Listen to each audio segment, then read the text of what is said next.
Parole d'expert avec Vincent Garit, associé chez Pareto. Merci Vincent d'être avec nous. Expliquez-nous en quelques mots en quoi consiste votre entreprise.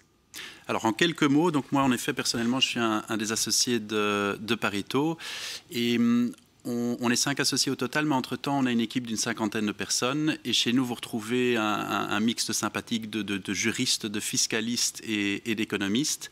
Et notre mission, elle est double au fait. On a une première mission qui consiste à être une sorte de consultants fiscaux et donc là on explique à nos clients comment diminuer leur pression fiscale, que ce soit au niveau des revenus en personne physique ou en société, les pressions fiscales sur le patrimoine, aussi bien dans les briques que dans des produits financiers.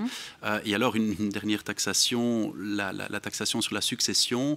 C'est vrai qu'au fil des années, on en a fait un petit peu notre cheval de bataille, la planification successorale. Et en dehors de cette première mission, il y en a souvent une seconde qui en découle, c'est on peut être considéré comme un consultant patrimonial parce qu'on aide certains de nos clients à développer des patrimoines, aussi bien en immobilier qu'en mobilier. Alors, le message qu'on veut adresser à nos téléspectateurs aujourd'hui, c'est un sujet très important. Est-ce qu'on peut dire clairement que ne pas préparer sa succession, c'est construire une véritable bombe à retardement ? C'est tout à fait le terme. Parce que... On s'en rend pas compte, hein ? Mais on s'en rend pas compte. Et au fait, on a toujours le nez dans le guidon, on fonce, on constitue un patrimoine. Et c'est un peu comme la construction d'une maison. On ne commence pas par appeler son toiturier, mais il faut d'abord acheter un terrain, avoir le permis, etc., etc.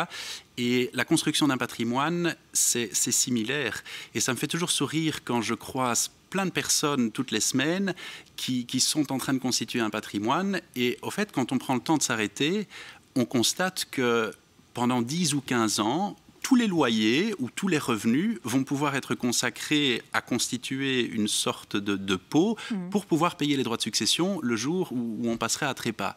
Et c'est là où ça sert strictement à rien, à se casser la tête et développer un patrimoine au fil des années pour, in fine, faire en sorte que, je vais prendre mon exemple personnel, moi j'ai 3 enfants, mais si je ne fais rien, j'ai ipso facto adopté un 4e enfant qui est l'administration fiscale flamande. Ça veut dire protéger ses ayants droit ? Mais la planification successorale, si vous voulez, elle a 2 objectifs.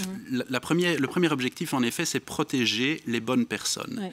Et ensuite, le second objectif qui en découle immédiatement après, c'est de voir comment faire en sorte que cette protection ait le coût fiscal le plus ridicule possible. Ouais.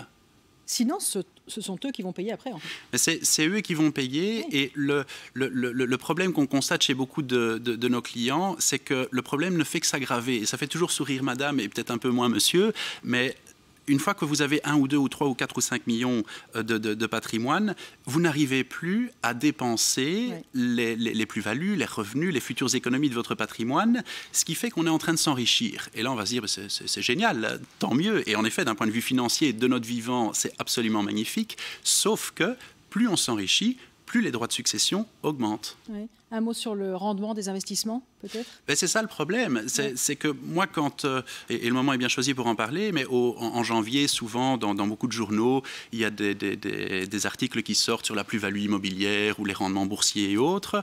Le rendement boursier, cette année-ci, sera peut-être un peu particulier, mais la plus-value immobilière est souvent au rendez-vous. Et quand je lis ça, je me dis, zut, parce que j'ai augmenté les droits de succession. Oui. Et donc, il faut, à partir d'un certain moment dans sa vie, arrêter d'investir à son nom, à soi, mais commencer à investir au nom de nos futurs héritiers. Et alors, très concrètement, quels conseils donner à nos téléspectateurs pour qu'ils évitent cet enfer fiscal belge ? La Belgique a toujours été un pays à 2 vitesses et aussi au niveau de la fiscalité. On est en effet un enfer fiscal parce que quand on regarde la masse de taxation qui nous tombe dessus si on ne fait rien, c'est hallucinant. Ouais. Je crois qu'on est sur les 3 premières places du podium au niveau européen, certainement. C'est pas du tout un paradis fiscal.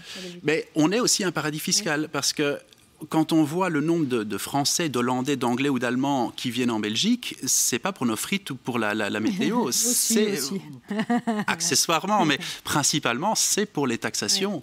Ouais. Et c'est vrai qu'il y a vraiment moyen de payer énormément d'impôts en Belgique, mais il y a tout à fait moyen de diminuer ces pressions fiscales à un taux tout à fait acceptable. Et je n'ai pas dit qu'il ne faut pas payer d'impôts parce qu'on vit dans un beau pays et donc il faut contribuer en tant que brave citoyen belge, mais à un certain moment, trop isteville.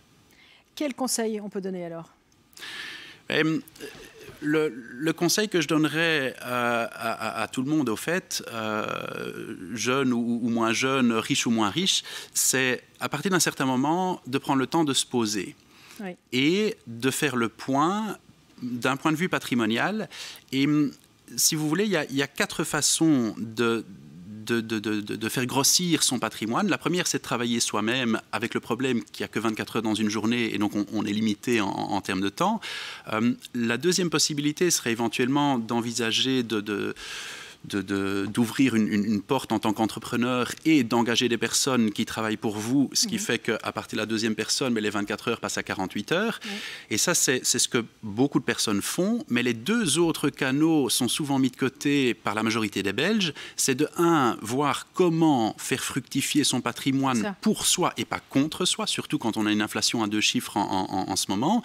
Et alors, la dernière façon, c'est que ces 3 premiers canaux, il faut aller regarder comment payer le moins d'impôts possible pour justement faire fructifier ce patrimoine sans trop tarder. Et c'est ça ce qu'on explique à nos clients, c'est qu'en tant qu'investisseur, ce que l'on recherche, c'est pas le rendement, c'est le rendement net. Et il y a une énorme différence entre le brut et le net, et cette différence, on la situe où ça?